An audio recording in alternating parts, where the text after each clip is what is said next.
I chose otolaryngology as a specialty because when I was younger, I used to volunteer at a home for the deaf, blind, and multi-handicapped with my sister. And I got to see a number of folks with conditions related to deafness, issues with the voice. And I really liked working with those clients. When I first finished my residency and fellowship training, I was kind of bright-eyed and came straight down here from Michigan and went right to Grady in Emory. And there, in my clinic, I would see a lot of folks that were coming in with these huge head and neck cancers. And I kept seeing that over and over again. And with that, I just started looking at where my patients were coming from, and I found that it was kind of the West Atlanta area. And I just got in my car and started driving to those areas to see what was going on. And so I started meeting folks, not really telling them who I was because, I wasn't sure what I could do. So I created basically some Tupperware clinics where out of the back of my Subaru, I would go to those same locations as well as some unorthodox, locations like under bridges, also some crack houses, to provide medical care.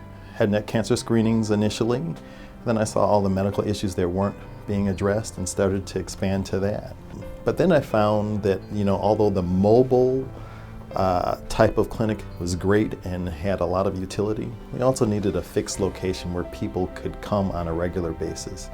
And up until that point, I really hadn't told a lot of people about what I was doing, because it's one thing to kind of do something and fail and have nobody know about it. It's it's a whole other thing if people know that you're doing something and it doesn't work out.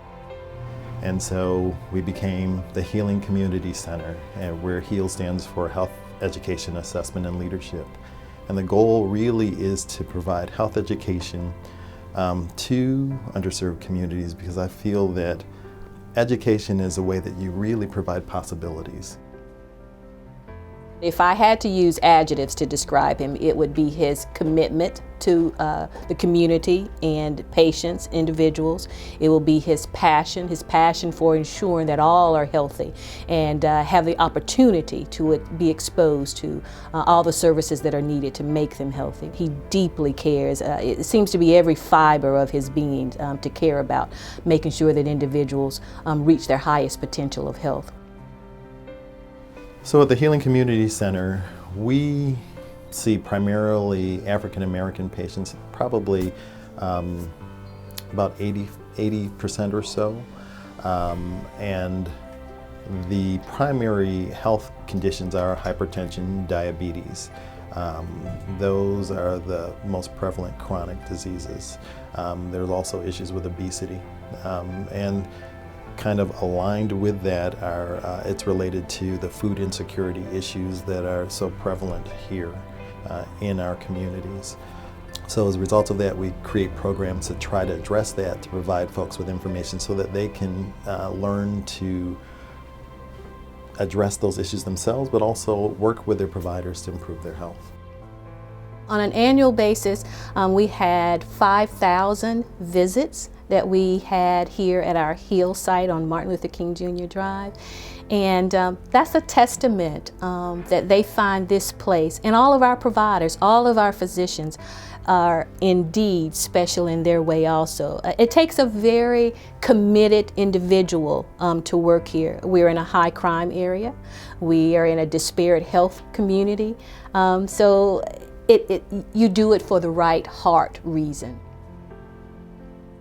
I come to the Healing Center for various things, nerves, back pain, neck pain, cholesterol. My ears was messed up at one time, and that's how I was introduced to Dr. Moore here at the Healing Center. They've been a tremendous help to me, and wouldn't trade it for the world. Dr. Moore, he's what I call a gentleman. Because the things that he was doing for me, he didn't have to do it because so many others wouldn't touch me. Volunteers are a huge part of what we do. When I first started, that's how we did everything, was on a voluntary basis. And I find that most medical professionals and lay people in general really want to help. They just don't know how. But there are things that you can do right in your backyard, really right in your front yard. And it's just down the street that you can basically provide that type of service, provide global health without a passport.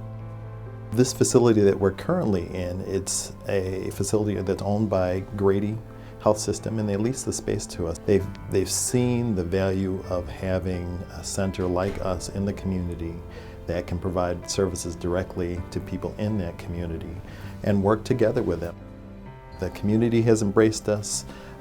Other community organizations, individuals, other institutions, other health institutions like Emory, Morehouse, Georgia Tech, Spelman, Mercer, everybody has really come and to be a part of what we're doing.